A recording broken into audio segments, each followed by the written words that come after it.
A 17-year-old was strangled less than a block from her front door. Her boyfriend said he left her alive 475 feet from where she was found. 3 men have been called persons of interest. 3 decades have passed. Not one has ever been charged. The only person who never stopped fighting was her mother. Her name was Deanna Cremin. She had turned 17 4 days earlier. Somerville, Massachusetts named a square for her, and then a playground. The one thing the city could not give her family was an answer.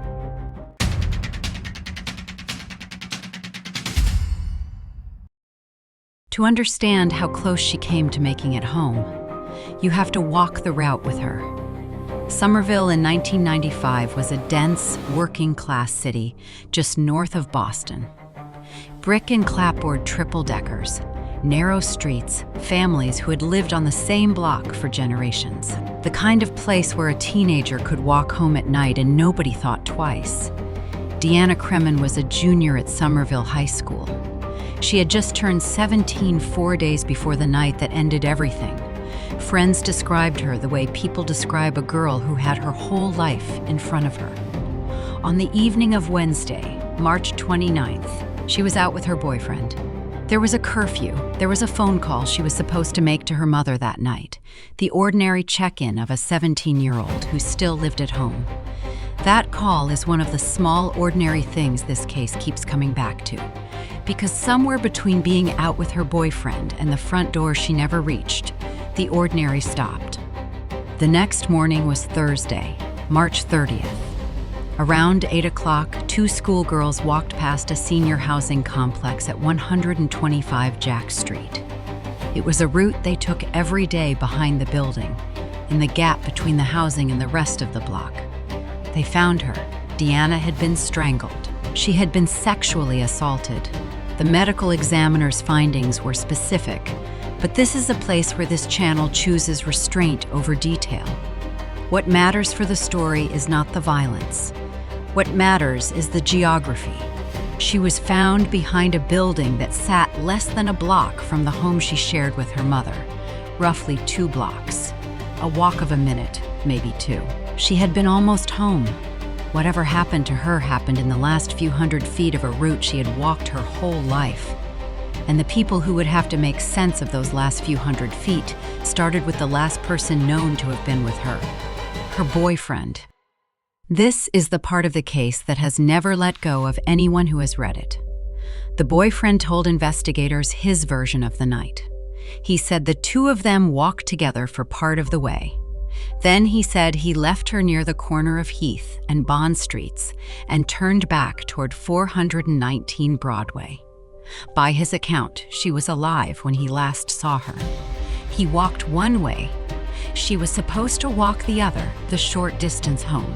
Here is the number that has haunted this case for 30 years, the spot where he said he left her, and the spot behind the housing complex where she was found are separated by about 475 feet.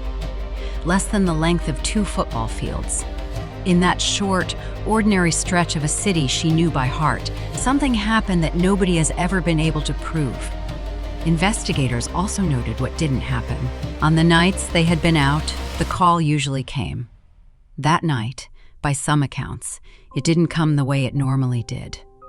A boyfriend is the first person police talk to in a case like this. Being the last to see someone alive is not a crime, but it is a starting point.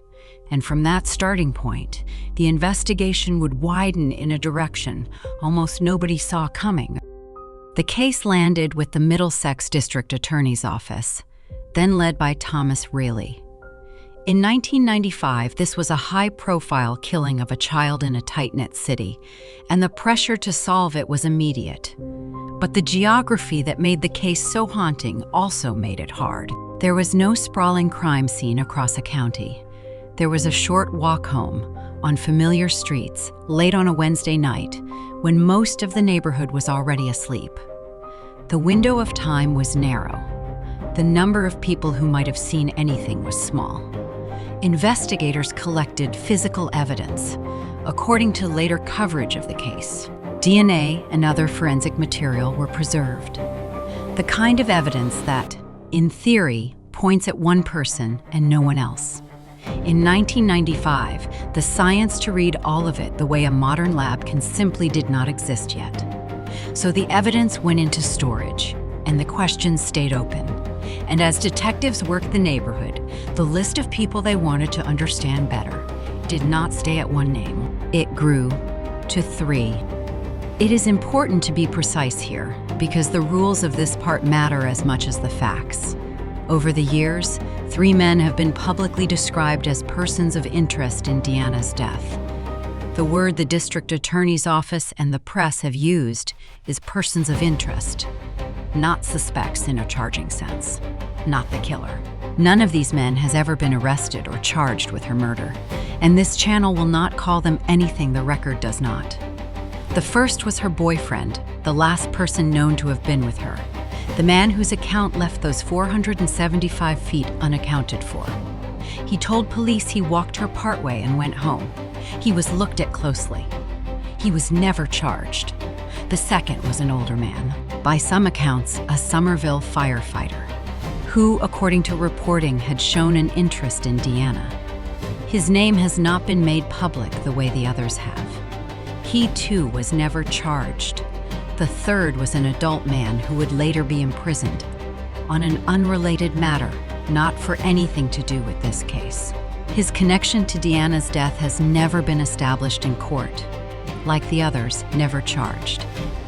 More recent coverage has also raised a relative, an uncle, as someone discussed.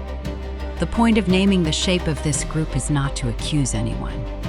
It is the opposite, because here is the impossible math of this case. 3 men, looked at over 3 decades, with physical evidence sitting in a lab the whole time, and not one charge. The question stopped being only who did it. It became, how does a case with this much in it stay frozen for this long? 10 years went by. Deanna would have been in her late 20s.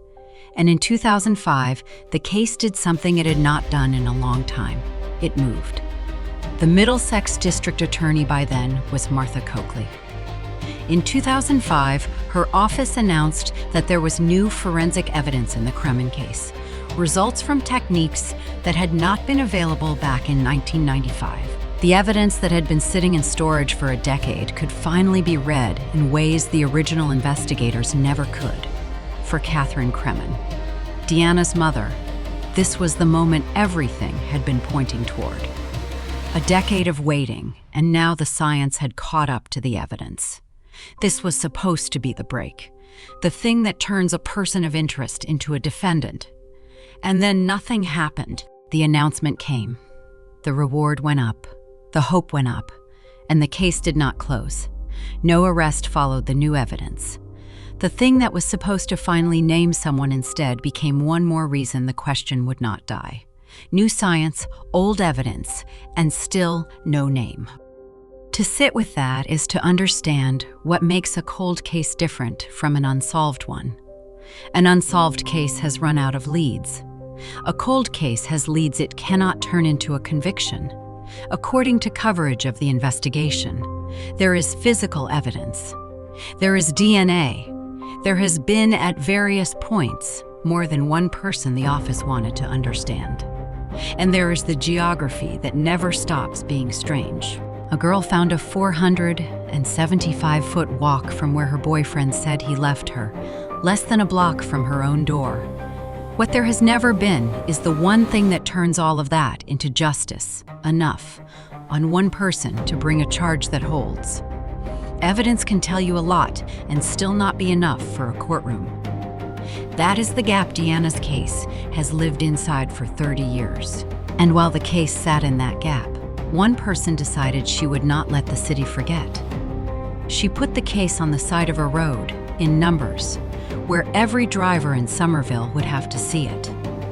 The reward in 1995 was $10,000. For most families, that is where a reward sits and stays.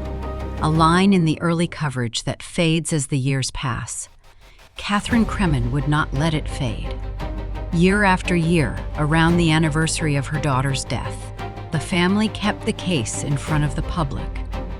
By 2005, the year of the new forensic evidence. The reward had doubled to $20,000. By 2014, it had reached $50,000. By 2015, on the 20th anniversary, it stood at $70,000. Think about what that number really is. It is a mother every year raising the price she is willing to pay for the truth, because the system that was supposed to deliver it for free never has. 10,000, 20, 50, 70, 70. Each jump is another year without an answer, turned into a figure on a billboard. And the most painful part of that climbing number is what it has not done. 30 years of memorials, anniversaries, reward money, and public pressure. The number went up.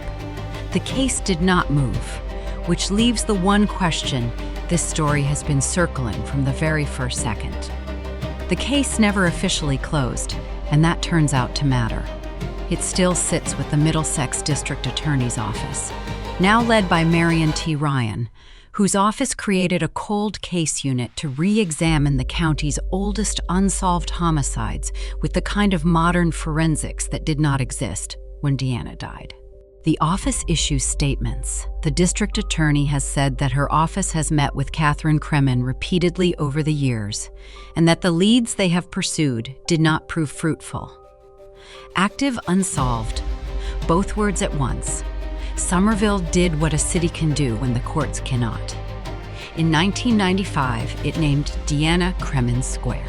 In 2016, it dedicated the Cremin Playground on the site of the old Otis Playground, a place for children to grow up in the city where one of its own never got to. Memorials are not justice, but in this case, for now, they are what there is. In 2025, 30 years after a 17-year-old was found behind a building less than a block from her home, the people who loved Deanna gathered again. The same walk, the same streets, the same reward, still $70,000, still waiting for the call that would make it worth paying. Her mother is older now. She has spent more of her life fighting for an answer about her daughter's death than she got to spend with her daughter. Every anniversary, every billboard, every renewed call is the same sentence. Said another way, somebody knows, because that is the unbearable shape of this case. This was not a stranger in the dark on an empty road. This was a girl almost home on streets she knew, within 475 feet of where the last person to see her said goodbye. The evidence exists. The persons of interest were named. And 30 years later, the file is still open. The reward is still up, and the answer is still out there. With someone who has chosen, for 3 decades, to say nothing.